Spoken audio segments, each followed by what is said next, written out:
Okay, well, I am thrilled to introduce our moderator for today, Mark Cohen, Solutions Architect for Restaurant 365. With over 25 years in restaurant operations and accounting, Mark has a rich background in technology. He started with a national restaurant group, growing it to 120 units, then managed operations and tech for two LA-based celebrity chefs. Later, he led the restaurant business management team at a top 100 accounting firm, consulting on technology solutions. His expertise spans software implementations, POS integrations, menu engineering, operational efficiencies, financial reporting, and business intelligence. Now, I'll pass it along to you, Mark, to introduce our panelists and to go over the agenda for today. So all you, Mark. Awesome. Thanks, Denise, and thanks for joining us today, everybody. I'm excited to introduce our panelists for today. We've got Pike, Bill, and Waleed joining us. Pike, why don't you kick us off, introduce yourself, tell us how long you've been using Restaurant 365. We have a long history with Restaurant 365 that goes all the way back to the Compete days, actually even as far back as some of the Compete early days in New Orleans. So I guess it's been probably over 10 years now that we've been using Compete and then made the transition over to Restaurant 365. Awesome. And how many locations do you have, Pike? We have 6 locations currently. So I like to think we're like the little engine that could. We're a family-owned business, been around, I guess it's been, almost 16 years now. So okay, awesome. Doing this for a while. Bill, tell us about Freddy's. Oh, Freddy's is, we have 550 locations right now and continue to grow. We're a burger, fry, and custard shop. Started in business in 2002 and looking forward to sharing today. Excellent. And Waleed. Hello, my name is Waleed, franchisee for IHOP since about 2007. Been with Restaurant 365 for quite a while. Similar story to Pike. We were with Compete as well before, and the moment Restaurant 365 stepped in, it's been exciting and been a lot of fun, and happy to share anything that's helpful here today. Excellent, excellent. Well, I appreciate you all being here. I know we're in the throes of month end and time is very valuable right now, so I appreciate everybody carving out a little time to talk to us today. So we're going to talk about the state of the industry. So a couple of buckets we want to look at: cost of goods, labor, right? Those are always the main front runners. Technology is obviously very near and dear to my heart, and is a very important conversation, I think, to have. It is a very good place to be spending money right now. There's some good ROI on what we can do to leverage technology out there. And then sort of this fourth pillar that's really emerged, I think, since the last 3 years, is the sales and guest engagement piece. I think people really are doubling down on this, and we'll talk about the reasons behind that and the why.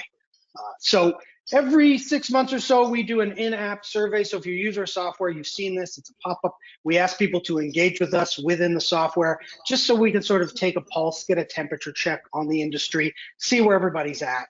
Just to give you an idea of who responded, casual dining was the majority of the concepts that responded to this. Obviously, fine dining, QSR, fast casual making up the other third of side of that pie. And then restaurant roles, I really like the spread we got this time. It was pretty even amongst GMs, store level operators, accounting, ownership, a little bit of HR sneaking in there now that we've gotten into the payroll solution space. So really nice to see a pretty even and diverse group of people weighing in on what's happening in the industry right now. So obviously the first bucket we want to look at is cost of goods, right? We're talking food costs, we're talking inflation. There's going to be no surprises to these results, right? Shocker, everybody saw their food costs go up from 2024, and they're expecting the same thing to continue into 2025. About half of the respondents found it in that 1 to 5% range. Obviously, that 37% seeing a 6 to 14% increase is a little alarming. I'm not sure what's going on there, but for the most part, everybody saw food costs going up across the board. And most of them said to sort of offset this, they're going to raise menu prices. And I feel like that's sort of been an ongoing solution to this problem for the past few years. And it's concerning because I don't think that's a sustainable model, right? We've got to find other ways of sort of battling rising food costs. And I think that's why we're going to see an increase in that sales and guest engagement spend from a lot of operators. And then another 32%, I think the larger groups are really focusing on how they can leverage their supplier vendor relationships and really double down within their four walls on sort of waste tracking, inventory tracking, sort of all the places that we could be losing money with our cost of goods. So let's talk to the panel. Bill, first question is going to be for you. What sort of have been your organizations at Freddy's? What have been the top challenges with controlling COGS this past year? Well, for us, it's you know, our primary business is beef and custard, and the dairy and the beef markets have been hit hard from the standpoint of what happened a couple of years ago with the drought and the herd dying off, and then trying to pull into dairy cows to fill that void. That's been a challenge, and you know, it continues to be a challenge. It's going to be a challenge all the way through 25 into 26, and you know, we're constantly talking about different ways we can do different things, but we don't want to change the quality of our products. And we have really good vendors who are providing us with these good products. And so, you know, and to your point, taking price isn't always the answer. I think that you lose guests every time you take price, because they start weighing the value of what you're providing. And, you know, I think it's just staying focused on, you know, how do you control the waste of those products? And we do a lot of work around, you know, our theoretical food costs to our actual food costs to see where those buckets are, and teaching our teams kind of what is important to look at and kind of what doesn't matter anymore. And, you know, I think if you can stay focused on what's important, it really helps to cut through all the other stuff. Yeah, you were very early adopters of the AVT report. I feel like you doubled down on that report almost immediately, because you're doing weekly inventories, tracking those actual versus theoreticals, because that really helps you find those sort of needles in the haystack. Yeah, as we rolled out Restaurant 365, we've always been on it for 9 years now.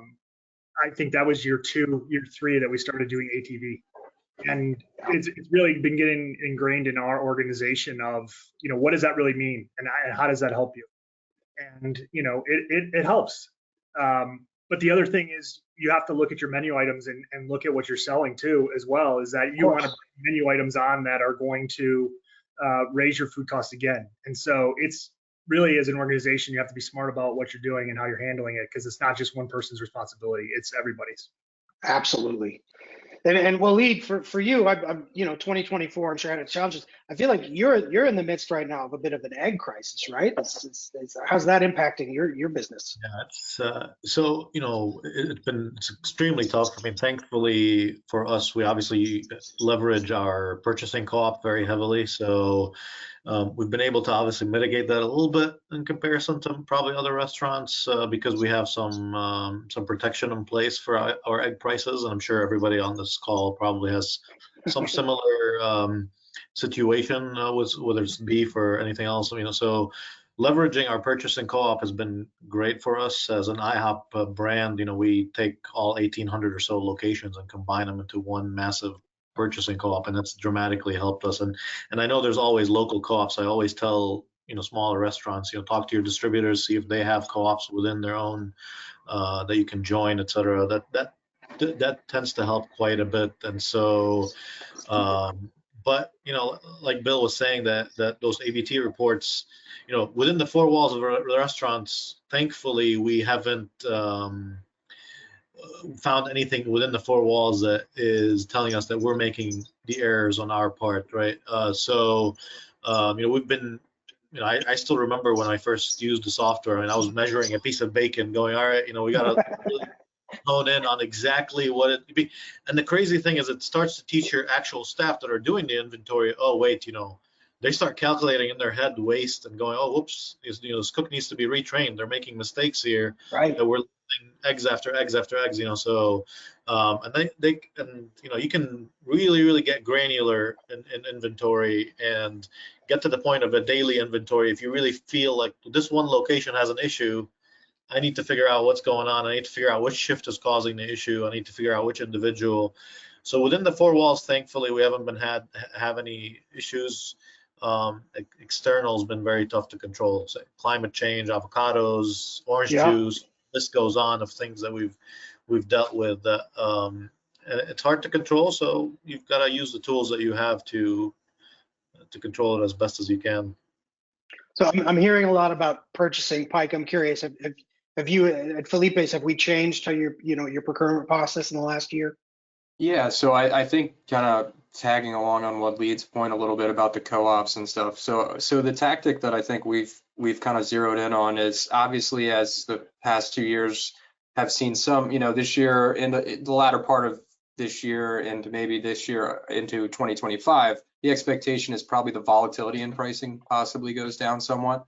So if you think about that in terms of like strategy, I think we made a conscientious decision to find prime vendors and partners that we felt like offered value outside of just price, sort of jumping around and looking for price and like who's got the best price, where can we shop it, let's get another prime vendor online. I think we said, okay, we're going to commit to this specific prime vendor or this supplier, and what is it that they offer in addition to just pricing, right? So in that case, I'm talking about things, operational things, right? So a lot of times sort of the ability to make operations smoother, I think, have a ton of intrinsic value that often can't be mathematically given a value to. Yeah. So if there's going to be less volatility in pricing, instead of just simply saying I'm going to raise prices and I'm going to find another prime vendor who's got the best pricing, I think the important part is to latch on to someone and say, in a less volatile environment, what kind of value are you providing to me as an operator outside of just pricing? That's an interesting, yeah, you think about that. We're really willing to pay for that extra level of service maybe. And I would say that then translates to the guest as well, right? Like if the quality of the product's there, I think people are okay paying a premium for it. So it's interesting to apply that sort of guest, theory to your vendors as well. I like that approach. Bill, what about at Freddy's? You mentioned sort of locking down your purchasing vendors as well. Yeah, I mean, I think the biggest thing that we've done is we've gone single source. So what that means in general is we have one beef provider, one custard provider, one potato provider, and we have redundancy backed up within that provider, that we're not using multiple suppliers. We're trying to put all of our value and all of our buying power into one vendor, and being a good partner in that sense. We've been very lucky with the partners that we use on a single source basis. Because they understand the strategy we're taking, and that we're able to flow that through. And that's helped us be able to drive down. But I think the other work that we've done around the supply chain, in 22, when prices just started to jump, we did a full RFP on all of our products. And so we took the look in the lens of, let's just see what's out there. Let's see what we can do. Quality is very important to us. And so making sure that quality was first and where we were trying to get to. And then, as we continue to step away from 22 into 23 into 24, we've had those discussions with our vendors of where we're going, and that, at some point we're going to be 750 units, or we're going to be 1,000 units, and that we want to start being able to look at it as in those realms, so that we can start buying forward on where we're going, especially when we're going single sourced. And that's a current strategy. That might not be our strategy in 2 or 3 years. But it seems to be working well for us to be able to take the cost down as low as we can. Because, while Lee was talking about IHOP and having 1,800 units, right? You get a buying power that's on scale. Yeah. We're just trying to pull a little bit of that back so that we can kind of do what they're doing. Yeah, power in numbers. People forget how much leverage they can get by just, pulling resources together. It's these vendors rely on us as much as we rely on them, and I think that gets lost sometimes with some of our operators. Well, Lead, I'm curious. We talked about raising menu prices. What other adjustments have you sort of made to offset these rising costs? I mean, we've introduced obviously technology to reduce some of our labor a little bit. It's a combination of obviously we use kitchen display systems. We're heavily invested in that. We're introducing tablets for servers with pay and go, pay at the table.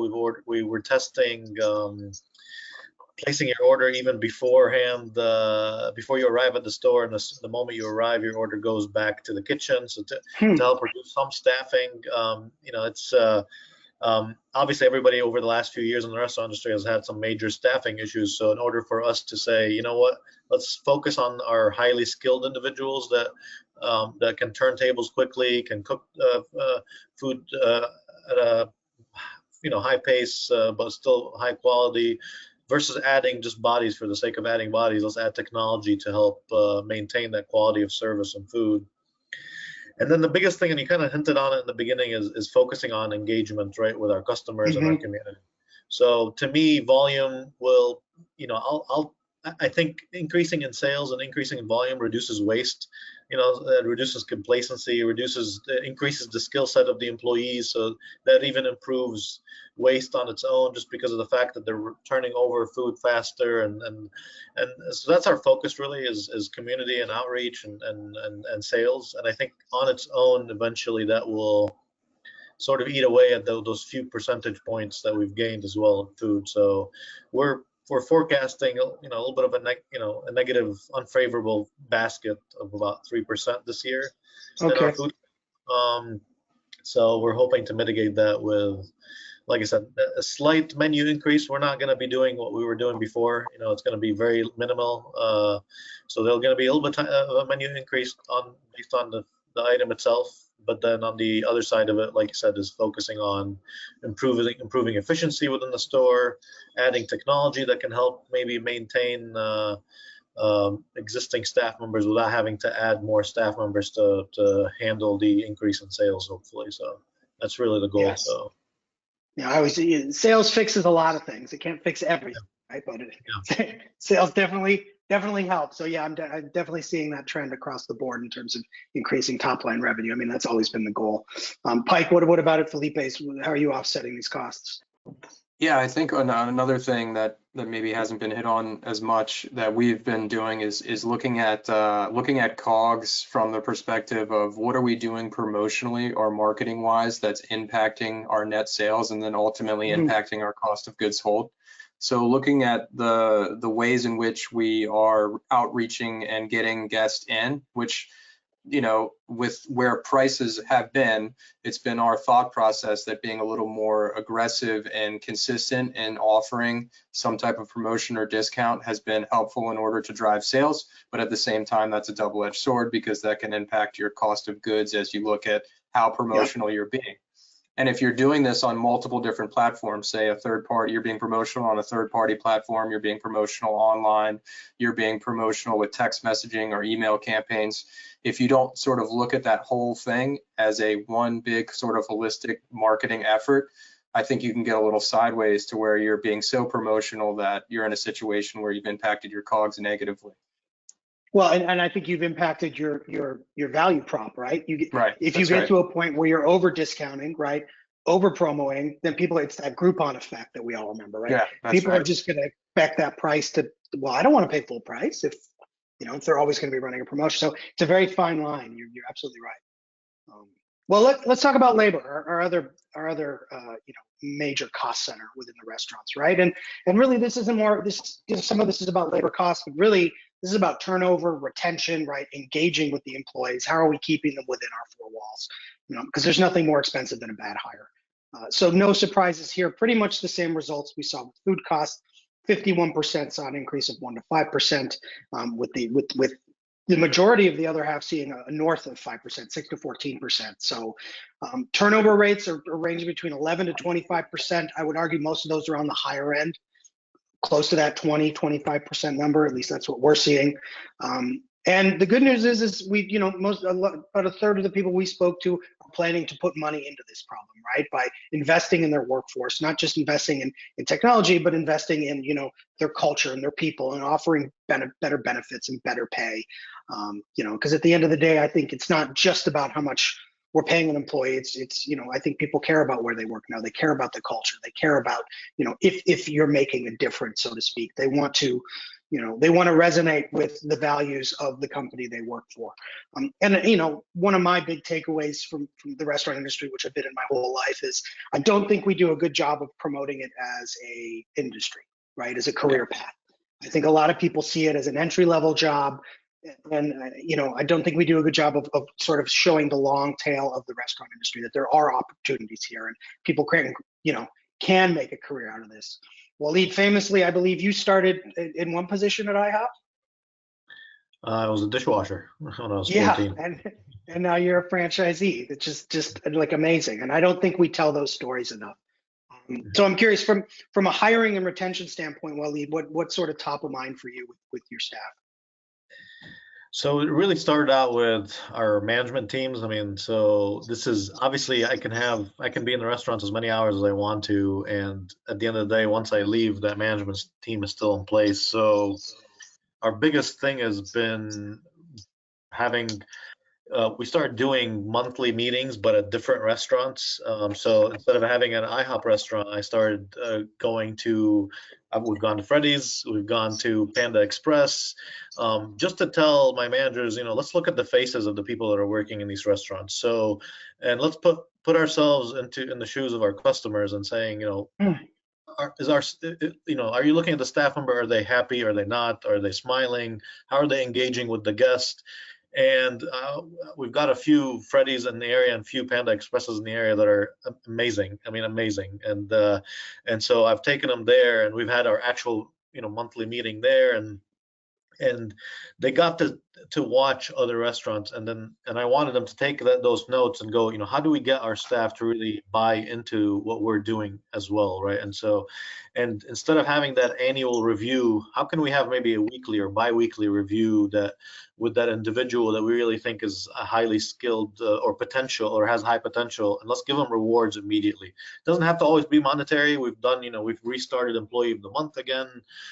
We've restarted the whole pin sort of, having pins for, great, great job Employee of the Month, or hey, best possible, guest experience, or so on so forth, and best reviews, all kinds of pins and awards, and as well as monetary rewards as well, whether it's raises or etc. But instead of having to wait till the end of the year or end of a quarter or whatever, let's do it on a weekly basis. Let's do immediate results.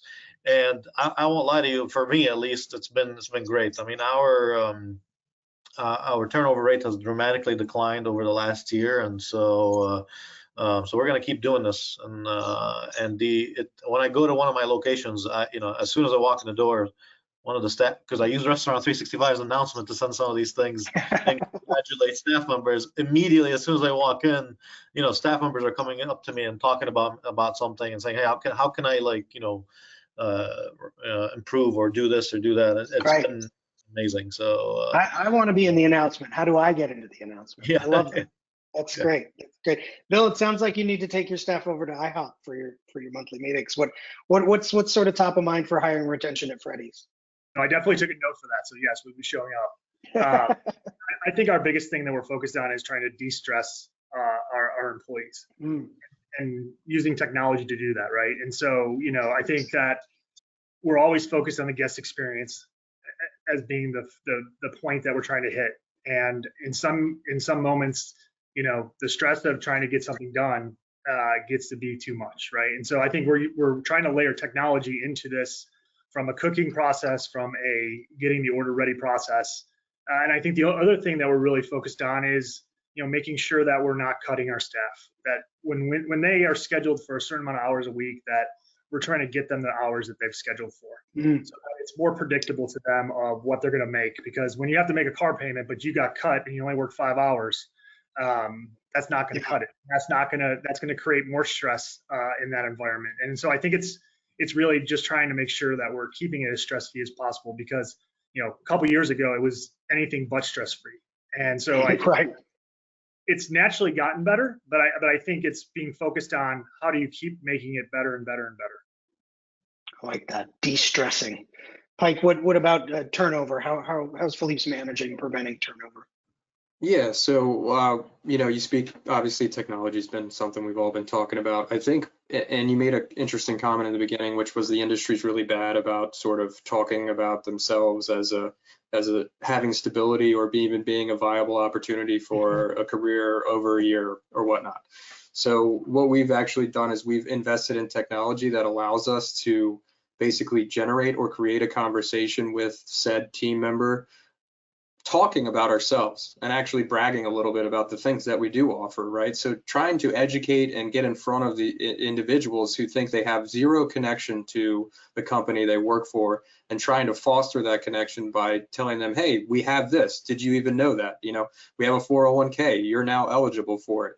And then obviously Waleed talked about birthdays, and that stuff is really important. It's like these little things, but a lot of times, how do you remember that? How do you remember that it's the birthday? How do you remember that it's Right. the anniversary? How do you remember the 90-day check-in? So we've invested in technology that's helping us sort of manage that and also be proactive with this team member about the recognition of those milestones, et cetera, right? So like, you know, it's this ongoing conversation that we're trying to foster with the team member that says, hey, we've got something to say and you have our ear.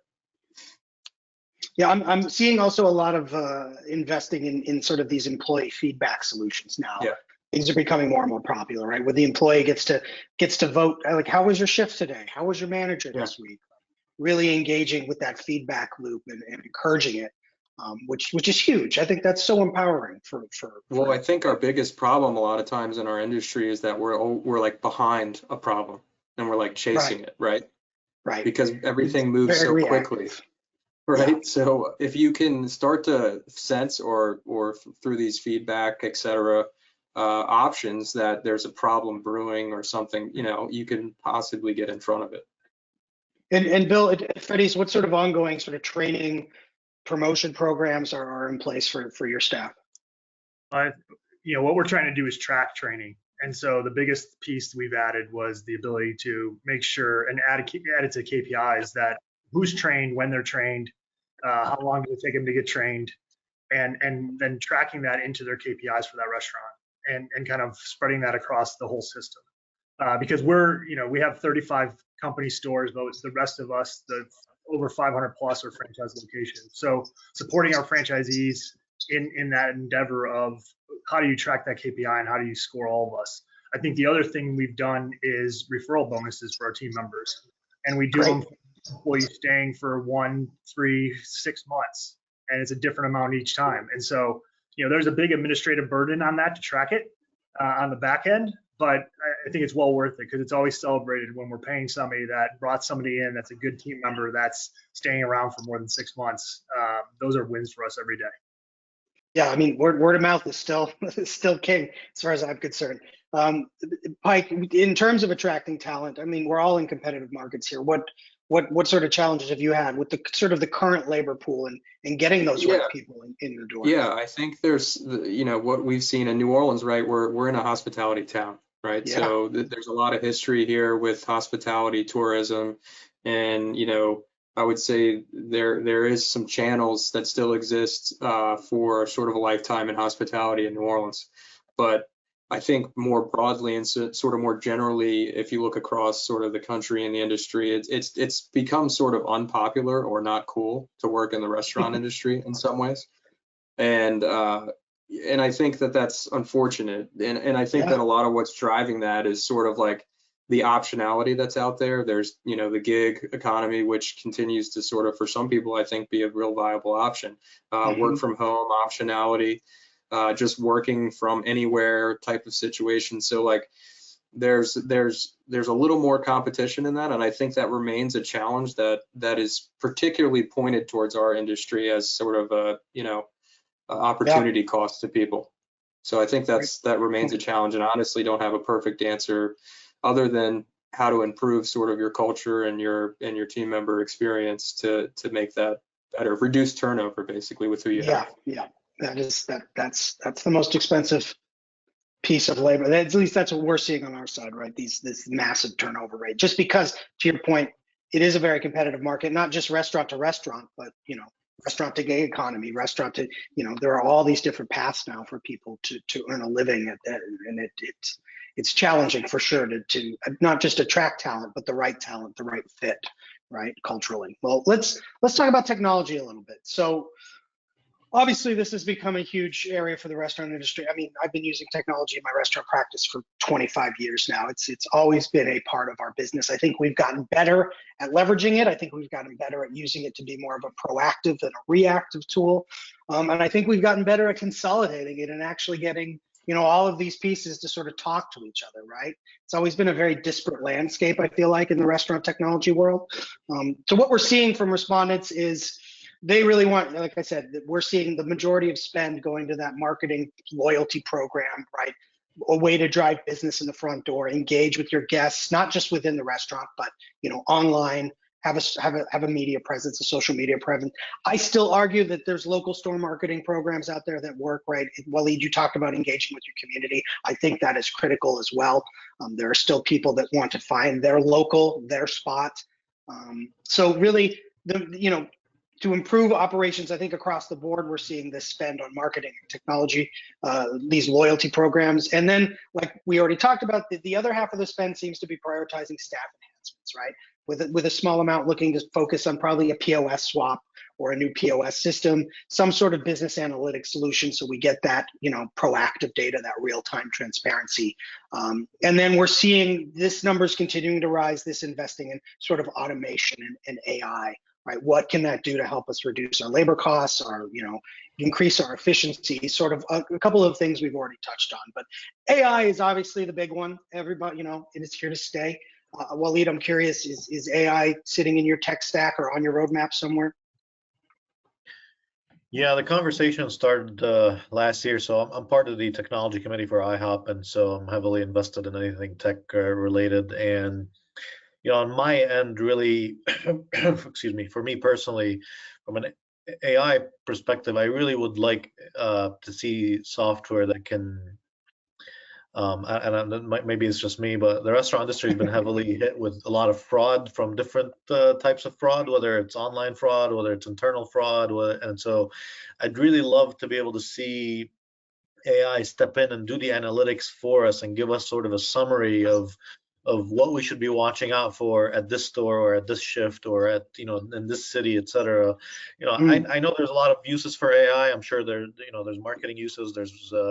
But I want AI to help me in the back office more than anything, to give my managers more time on the floor, my HR personnel to be able to interact more with staff versus having to be bogged down with things that they shouldn't be really concerned about, or things that we didn't really deal with 5-6 years ago. So so that's really my hope, and that's what I'm looking for. But the conversation just started, so I'm excited to see. I've seen some crazy stuff come out with AI, so yes.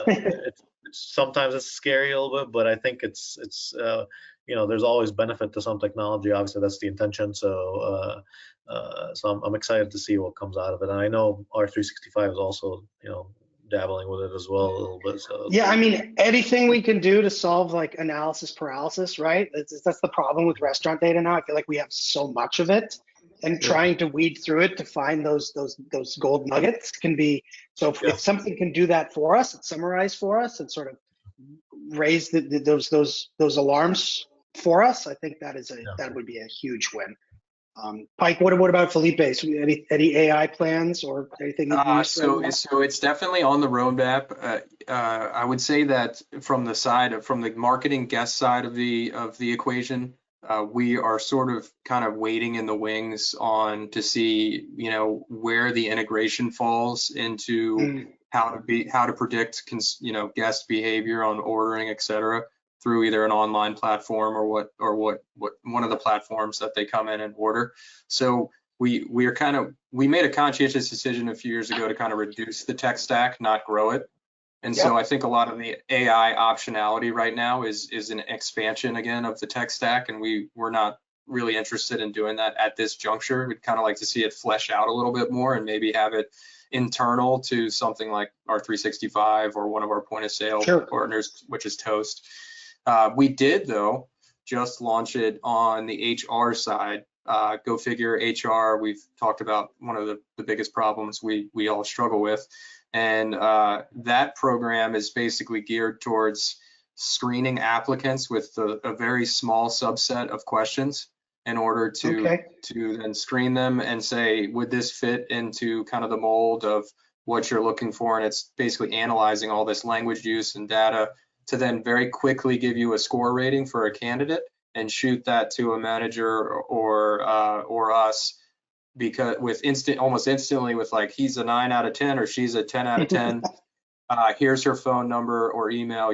Because if you don't reach out to this individual within 40 seconds or whatever, they could be off onto the next thing. Absolutely. That's awesome. That is very exciting to hear. Bill, I'm curious, at Freddy's, are you looking to make any changes or spend any money on your existing tech stack in the coming year? Absolutely. Oh, you want me to expand on that, right? Yeah, I'd love to hear what you're looking at. Yeah, so I think if we're not expanding our tech stack or at least aligning it better, then Yes. we have problems, right? I think that for me, it's always about trying to get better and listening to our guests and listening to our employees of what are those different tweaks that we need to make. And so a lot of where our tech stack is going from, because we changed our whole tech stack back in 22. So we did a lot of stuff in 22 to kind of get ready for kind of moving forward. And now it's refining and making it as good as we can make it as we learn more about what we're doing. And so I think that we'll continue to evolve in those different areas.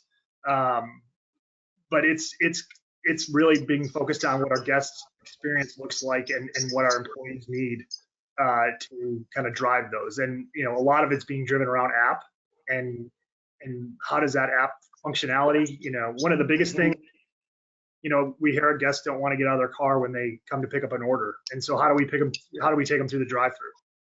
That's a challenge for us because we don't want to slow down the drive-through because we want our guests that are ordering in that drive-through to get through in 5 to 6 minutes.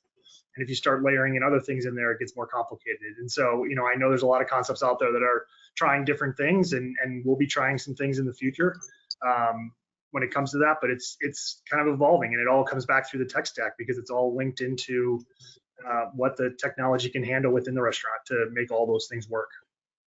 So if you had to pick one thing that technology could make easier for you and your restaurant team, I'm curious, what would that be?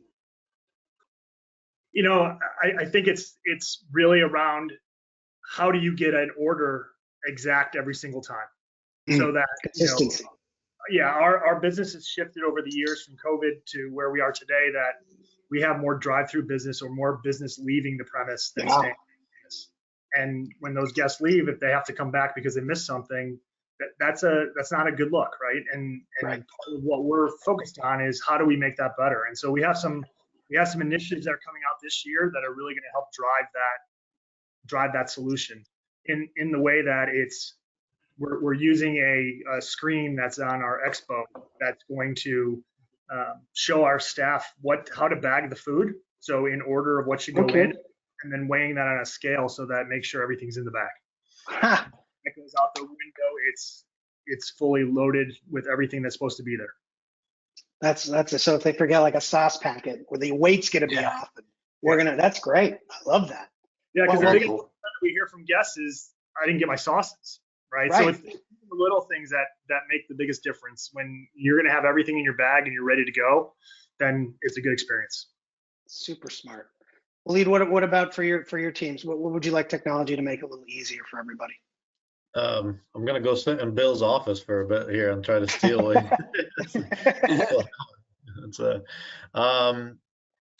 Like I said, for us, I mean, we're obviously a full service restaurant, and so there's conversation right now about the possibility of testing a software, like I said, where it uses sort of a combination of geofencing plus our IHOP app to allow an individual before they come to dine in to kind of look through the menu and say, here's what I want to eat. And then the moment they park their car and walk in, the food's already kind of gone to the kitchen. And the moment the host seats them or whatever, they can just say they're set, or we're not exactly sure, but that's really a combination sort of geofencing in our app and a bunch of other that to speed up that table. For us, table is rent, right? And so we're looking at that empty table and how do I turn it over, one more time than I normally do. And so huge. People don't realize how big that is. It's sort of we haven't started testing it yet because it's a pretty sort of I don't know, I'll call it extensive project, but it's going to require a lot of work on our end to really hone in. When do you click and send it to the kitchen, or when does it automate?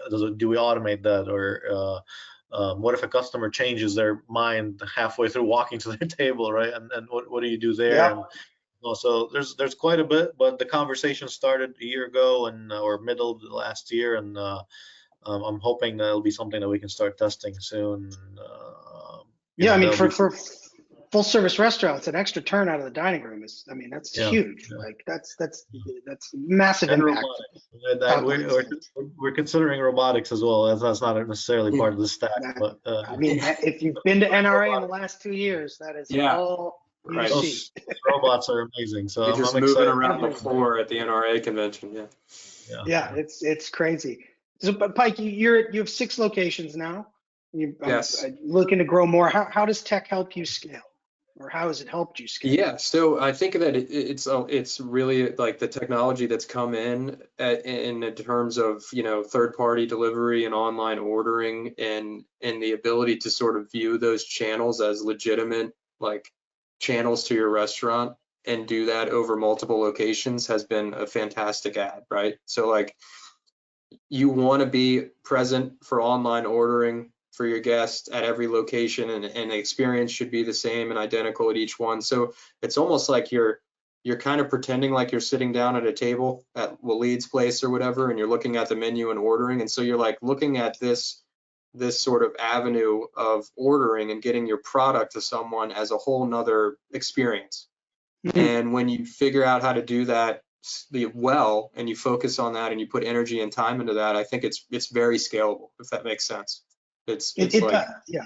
you can nail it down, and now like no matter where you are at which Felipe's you're going to, that experience through technology is going to be identical. And so that's really cool, because that's really difficult to do, as we know, you know, at just the physical 4 walls location. Absolutely. And that perfect segue into our next topic, right? So let's talk about sales and guest engagement, really consumer behavior, right? What have we been seeing? And again, I wasn't surprised by this, right? We're seeing a decrease in dining frequency a little bit. I think people are starting to spend a little bit. Yes, I think that great hoorah of being allowed to go out again is sort of tapering off, and people are slowing down their spend. We're seeing, I'm finding a bit of a trade down across consumer lines, right? We're seeing people spending less at like the Starbucks, let's say, of the world, and maybe, you know, going to like a McDonald's or a McCafe. Like we're starting to see that happen, and the frequency declining. And then obviously we've seen a huge uptake in takeout and delivery, which are revenue streams all 3 of you have talked about, right? This is a big part of our business now. It's not going anywhere. How do we get better at delivering the experience within our 4 walls, outside of our 4 walls? My pro tip has always been, look, if people are ordering your food to go, or they're ordering it for delivery, and they're within a certain radius, you go order your food, drive it around in your car for 30 minutes, and then eat it. And let me know what the experience is like, because you're never going to know, right? You're never going to know what they're experiencing on that side of it until you've done it yourself. And I think that's a critical piece to it, right? Because waiting for somebody to leave a bad review is just that's not a proactive approach to this. And of course, moving into 2025, we are seeing basically the same trends, right? Takeout and delivery is going to remain a very strong proponent for I think all businesses. We are seeing a rise in, I think, health conscious consumer spending now. I think people are starting to get a little more serious about their health. We're seeing a lot of options across the board, whether it's fast food or fast casual. You've got to accommodate, and we're not just talking about healthy options. We're talking about all the different ways people are eating now, right? Whether it's vegan, whether it's vegetarian, gluten-free, you know, sugar-free. There are so many options out there. We to try to accommodate everybody is obviously very difficult, but it's definitely something we need to be aware of, because if we don't, they're going to go spend their money somewhere else. So, you know, you can't please all the people all the time, but we've got to try to have some options that maybe cross, you know, multiple alleys there, right? That sort of check multiple boxes within those behavior patterns. So I'm curious. It's middle of January. I'm just going to assume all your budgets are done for the year and they're locked in and you're good to go. Which, when I was in restaurants, was never the case. I feel like we don't get our budgets locked down until March. But I'm curious, Bill, what are you expecting your sales trend sort of to look like for the coming year? I think we're locked in. We're loaded early, and I think we feel good about where 2025 is going to bring us. I think that we're going to see a slight positive in our comp store growth, but we also have a whole bunch of new stores that we're going to add, and so that ultimately gives us lift in the overall whole system, right? And so, but we feel good about where we're at, and I think the important thing of everything you just said, right, is that when at Freddy's, you know, burger, fries, custard really not the healthiest stuff for you. But it's but how do we present that to, you know, to the guests that it's within moderation, you're good, right? And so Absolutely. for everybody else to kind of do what you need to do, but if you need that cheat day, we want to be that place where people are coming to cheat, because, you know, that's what we look at it as. And so, but still feel good as long as we're serving quality food with genuine hospitality. You know, I think we're in good shape. That's the value prop. Absolutely. Well, Waleed, what about for your set of restaurants? Where are you seeing your sales trending this year? So, you know, we based on how the end of the year went for us, I mean, we started gaining some momentum. So I'd like to believe that all the effort that we've been putting in for the last few years is going to start paying off. We're starting the year positive. So especially with all the storms that we've had in the area that I'm in, it's still positive. So I'm happy to see that, and I'm hoping that it continues. You know, we've always been heavy with all the marketing, whether it's loyalty, et cetera. But I've been saying it for probably like the last 2 months now, and my staff are probably tired of me. But I really want to do the sort of the word of mouth grounds game kind of approach to marketing. And I think, especially, you know, we're a chain, we're a brand, and that connection with the guest has lost its value over the last 4 years. And so, similar to what, you know, sort of Bill had mentioned already, you know, it's IHOP food is also very sort of comfort food, and we're open, you know, at all hours sometimes. And how do I get that guest to want to come and dine at our restaurant? How do I reconnect with them on a local level? How do they know that, you know, this person that's working at this location lives a few miles away from you? It's not you know, we're not shipping them from California to come work here from headquarters. You know, people are living right next to you. They're working side by side with you, and they're making their money and spending their money locally. And so all the other marketing initiatives are great, but that connection with the guest, to have them, instead of coming in once a month, come twice a month, you know, and then hopefully, you know, they tell others about us, and that's really our game plan. And I'm a huge believer, because we started part of it in 2024, and I think we started seeing results of it by the end of 2024. That if we continue pushing on the path that we're talking about, you know, and really focus on the details, we're going to see a positive finish for 2025. So yeah, I like community, man. It's very important. That's awesome. So Pike, I know we talked about raising menu prices, but like in terms of managing guest engagement as a long-term strategy, because that's really what's going to move the needle. What are you doing at Philippe's? Well, I think one thing right off the bat is sort of the recognition, and I think everyone's talked about it in some form or fashion on here already, which is the notion that, you know, in an environment where pricing is higher, where are you creating incremental value, right?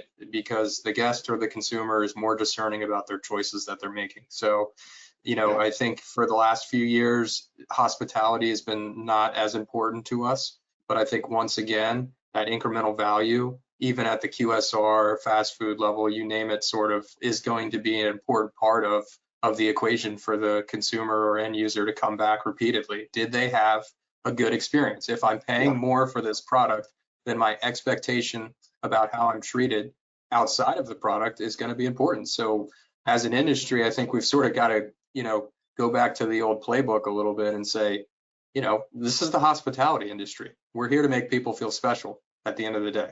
And if we're not doing that, we're not creating that incremental value. And that's just one thing inside the four walls.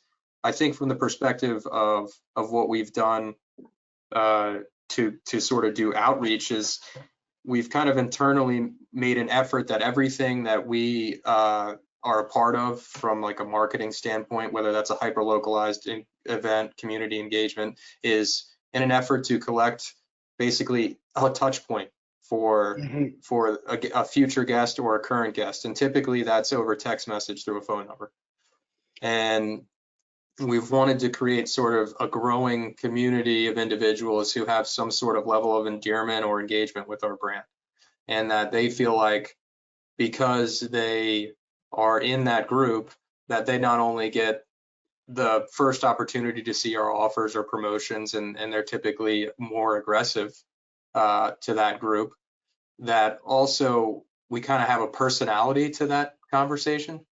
Yeah. So that the brand now has sort of like this sort of like not taking themselves too seriously, kind of funny, you know, they're like, I like when I get a Felipe's text message, because not only is it funny, but it's also got some sense of sort of, you know, joking and oh, by the way, what's in it for me? They gave me some kind of discount or some kind of killer promotion.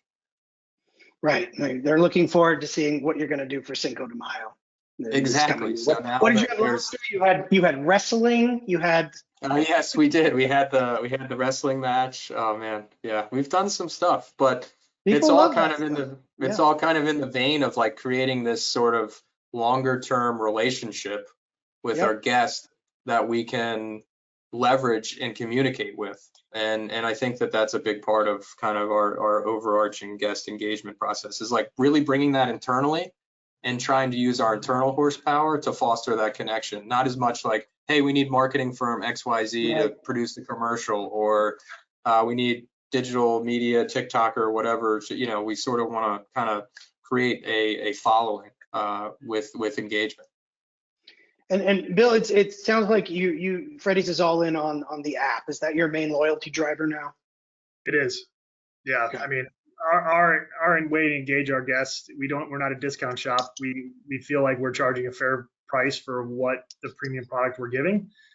So we focus really on loyalty and then service, and, you know, driving our loyal guests, giving them rewards so that they're coming back more often, is key to kind of that strategy. I think that service plays a key role, just like Pike said, that, you know, you're trying to make a special moment in the guest's life at any moment, right? You always have to be ready for it and be ready to accept that challenge.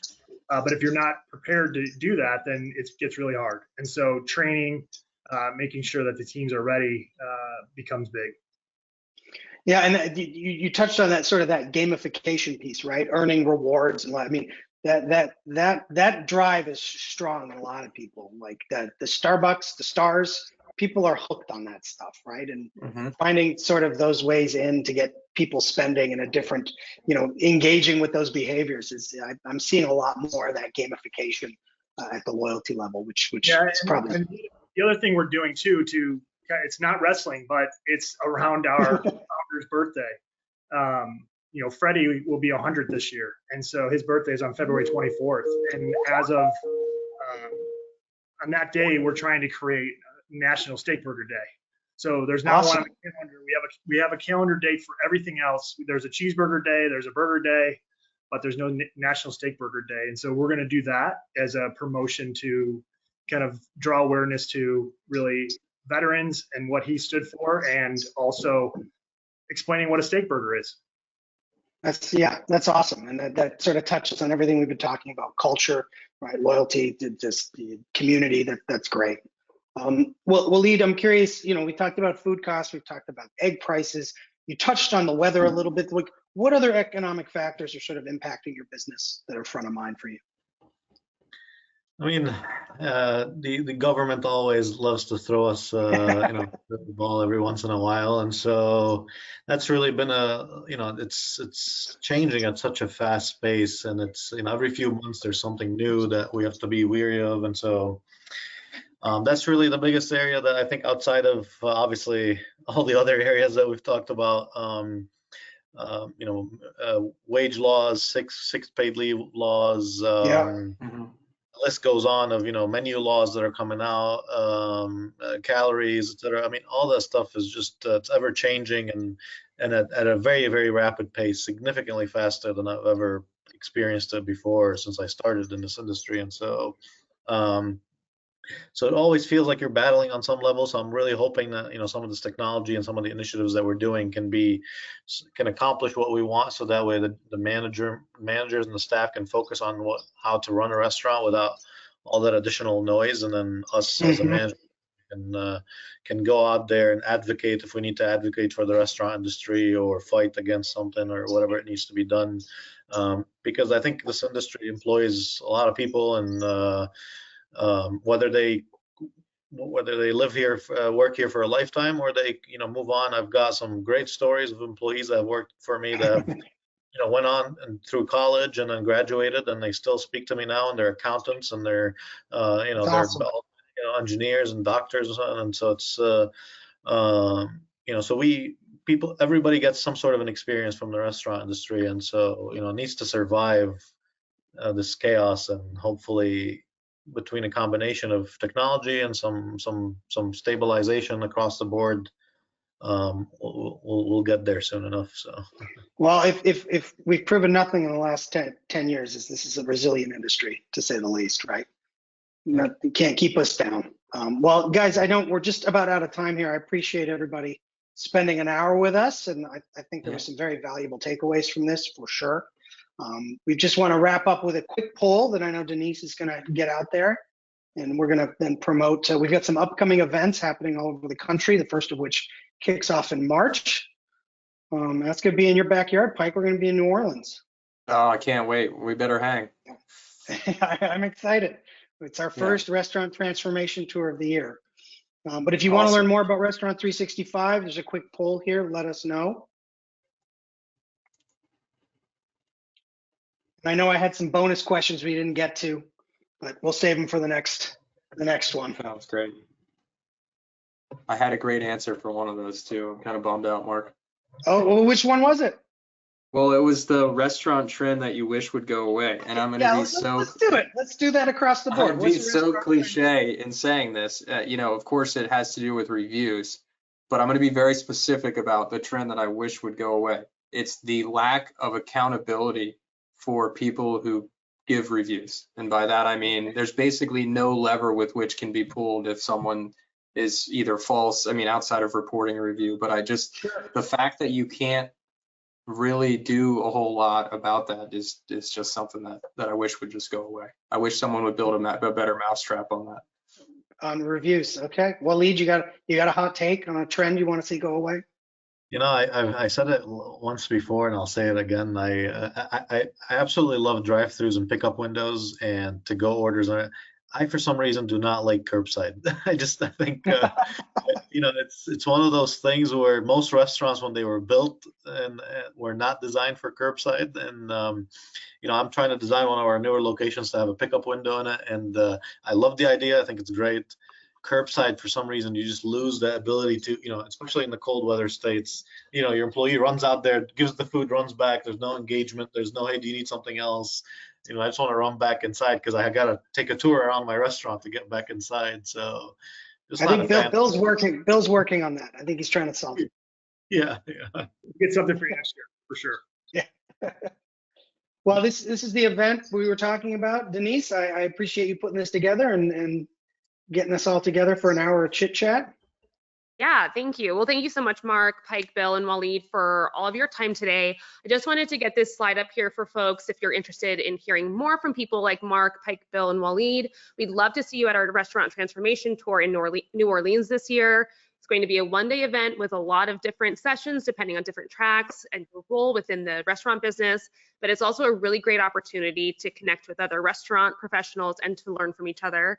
So there's a QR code right there on the screen to learn more, and we definitely hope to see you all there. Right after St. Patrick's Day, so hopefully we'll have an IV bar or something in place. All right, well, thank you, everybody. Appreciate your time, and have a great weekend. Thank you. Yes, thank you. And then you all will receive an email with a link to download a recording of the webinar to listen to again or share with your colleagues. Once again, thank you guys for joining, and hope to see you all soon.